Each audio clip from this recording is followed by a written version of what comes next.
আমরা যারা 1 number 2 number 3 number class করিনি আমরা পূর্বের ক্লাসগুলো দেখে আসবো ইনশাআল্লাহ তাআলা। আজকে আমরা 4 নম্বর ক্লাস শুরু করব ইনশাআল্লাহ।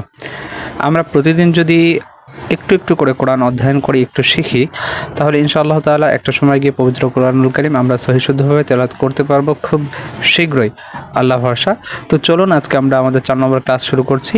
তো আজকে আমরা 4 নম্বর ক্লাসে যে বিষয়গুলো নিয়ে এসেছি এই বিষয়গুলো হচ্ছে সম্পূর্ণ মুরাক্কাব, ঠিক আছে?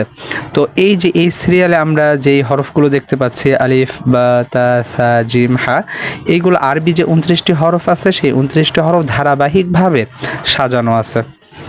আর এই পাশে আমরা যে হরফগুলো দেখতে পাচ্ছি এই হরফগুলো হচ্ছে মূলত পবিত্র কোরআনুল কারীমের মধ্যে আলিফ যে হরফটি আছে এই হরফটি বিভিন্ন ডিজাইনে আপনার লেখা থাকে বিভিন্ন জায়গায়। তো সেই আলিফের কয়েকটি রূপ এখানে আমরা দেখতে পাচ্ছি। তো ইনশাল্লাহ আমরা এইগুলো যদি প্র্যাকটিস করি তাহলে আশা করা যায় যে আলিফ পবিত্র কোরআনুল কারীমে যে অবস্থাতেই থাকুক না কেন আমরা চিনতে পারবো ইনশাআল্লাহ তাআলা। তো আমরা এই হরফগুলো আমরা প্র্যাকটিস করব এবং পাশে যে হরফগুলো আমরা দেখতে পাচ্ছি এই হরফগুলো থেকে আমরা পরীক্ষা করব যে আসলে কি আমরা চিনতে পারি কি না।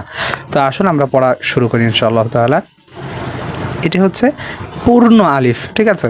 আরবি যে আলিফ রয়েছে আরবির আলিফের যে পূর্ণ আলিফ এটি হচ্ছে সেই পূর্ণ আলিফ।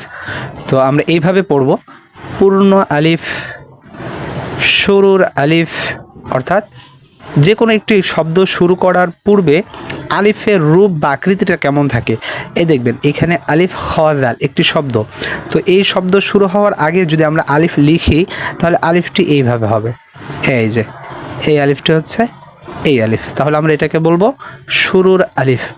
এরপর আমরা দেখতে পাচ্ছি যে এখানে মাঝের আলিফ, মাঝের আলিফ বলতে এই দেখেন এই জায়গায় শব্দ শুরু হয়েছে কফ আলিফ লাম, 3টি হরফ দ্বারা একটি শব্দ গঠিত হয়েছে। তো এই জায়গায় মাঝে যে আলিফটি এসেছে সে আলিফটির আকৃতি হচ্ছে এমন, হ্যাঁ এই যে মাঝের আলিফ, যার জন্য আমরা এটাকে মাঝের আলিফ বলবো ইনশাল্লাহ।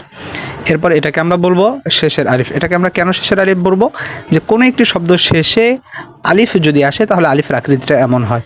এই দেখেন মিম আলিফ, আলিফটি কিন্তু শেষে এসেছে, শুরুতে মিম শেষে আলিফ রয়েছে, এই জন্য আমরা যেভাবে পড়বো এই সম্পূর্ণ পেজ এইভাবে পড়বো, পূর্ণ আলিফ, শুরুর আলিফ, মাঝের আলিফ, শেষের আলিফ, পূর্ণ বা, শুরুর বা, মাঝের বা, শেষের বা। ইনশাল্লাহ দেখা হবে আমাদের পরবর্তী ক্লাসে।